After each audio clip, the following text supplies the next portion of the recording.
There was one moment where Arthur Belmont Osborne III, my bodyguard, was tasked by me to drive me up to the top of Vung Chua Mountain, a 6,300-foot mountain, the third highest mountain in Vietnam, if I recall correctly. There in Quy Nhon, where we had a huge forest, if you will, of communications antennas covering the top, and around it we had Army infantry troops guarding it, and down the hillsides we had Army infantry troops patrolling in some of the areas, and we had communications equipment so they could bring any kind of force necessary to keep our big array of antennas from being destroyed or damaged by Viet Cong or North Vietnamese attacks. So I was up inspecting it on this one particular monsoon rain day. We got up the mountain okay. We left Trang Mar, my driver, at the bottom, so it was just Osborne and I going to the top, and because it was a very, very dangerous road. It had just been a bulldozed trail, bulldozed by obviously D8 type cats at that point, Caterpillar, but a bulldozed trail as wide as the width of the blade that wound around all the way up to the top of the 6,300-foot mountain. And it was a monsoon rain. I checked the base, made sure it was okay, functioning right, and I had Trang Mar's replacement driver, Osborne, drive me down that till we get to the bottom of this hill, down to the level just above the ocean. Well, we got down to about, I would guess, the 5,500-foot level of the mountain. And a monsoon rains through sand and clay lenses washed our Jeep right off the one-lane road. Osborne driving, coming down, was on the inside, the mountainside. He leaped out of the Jeep as it started to slide over the cliff, 5,500 feet roughly above the ground below. And he landed in the middle of the track. I had to instantly evaluate it and leap out of the Jeep off of about a 5,500-foot cliff, using the Jeep as I went out the railing on the Jeep to angle myself back towards the hill and grab onto brush. And I made it, obviously. The Jeep was slowed up because its wheels went over the cliff edge. The Jeep dropped down to the frame, the metal frame. It was still being swept off by water, but it slowed down, and by the time it was at its balance point, it was beyond me when it tumbled down the 5,500 or so feet, and it didn't touch me. I gauged it correctly in a very instant test of my knowledge of physics and momentum in particular. Well, I had to crawl up about 20 feet through brush, which I'd only started about 15 minutes after I clung to the bank, which was heavy monsoon bathed brush. And then I checked each foot, each hand, and saw I had plenty of stuff to crawl up on if I did it slowly. And I crawled up over the edge, certainly well after 15 minutes. That 15 or 20 feet probably took me at least 10 minutes to crawl after I could move.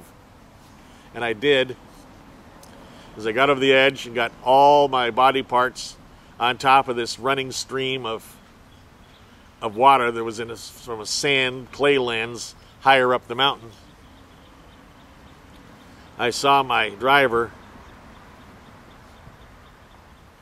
He was a substitute, but he hadn't done good that day, having driven me off a cliff. But he was sitting in the middle of the track that had been made by a D8 blade or D9 blade, and he was sitting in the middle of the track crying about my loss. And as soon as I laying on top of the ground. Totally, I knew I was on the road. I knew I was not in any danger of going over. I got enough strength to yell out in my preacher voice, in the name of the Lord, I command thee, God, to raise my driver from the dead. Stand up. And he spun around in his sitting position, saw me, and he actually was happy I was alive. That was a good moment. But that's a little bit of what war is like. I would mention one other thing. I'm pretty sure Osborne was with me.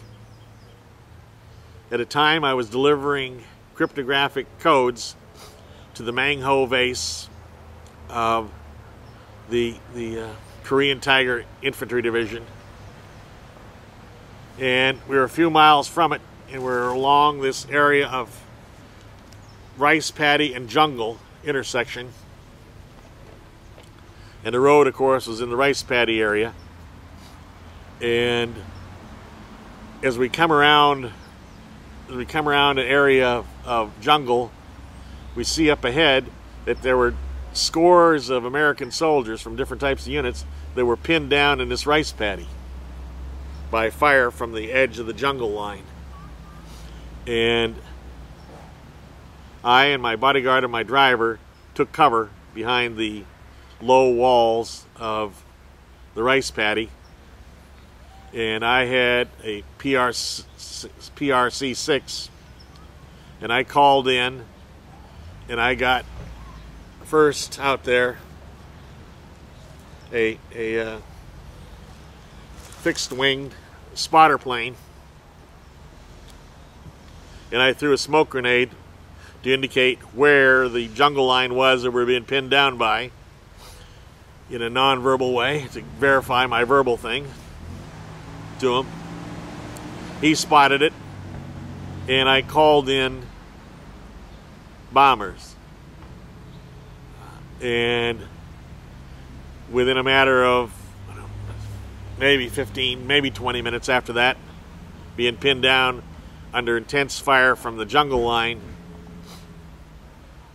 the first Phantom jet, I believe it was, came in. It was a Navy jet, I believe it was, but I'm not sure. It was a little difficult to keep track of things as that incident progressed. But anyway, it was a Phantom jet that came in, and he was at about 500 feet maybe, and just over my head he was diving down. He had turned and dived, and just above me he straightened out and accelerated because he had dropped the bomb. It was so close above me that I could literally see the explosive bolts release the bomb from its carriage points. And when it's a big bomb, it's not a comforting moment, even if you regularly build and assemble and transfer and rebuild and so forth bombs on a daily basis. It was not a good moment. And I stood there screaming at the guy that he was... I stood in the rice paddy. Others with more sense were all laying down behind the low fence paddy walls. But I stood there screaming at him and waving my coat at him to let him know that we were Americans. Well, that didn't do any good. He was pulling whatever G's he was pulling, and of course he had no chance. I understood all that, but it was my job. I was in charge. And so I found out about something I'd forgotten, but I knew that the Nazis from Germany had done it with their Stuka bombers during the Spanish-American War. They perfected skip bombing. Well, what the pilot of the fighter bomber had done is he had come down and dropped the bomb, but because it had his forward momentum, it flew right into the edge of the jungle and exploded, and it was a 2,000-pound napalm bomb. And I was literally scorched. It it burned my face because we were within 100 yards of the bomb blast. But then I went down. I knew he had done it perfectly, and I was confident that the second one would follow his leader and do it perfectly.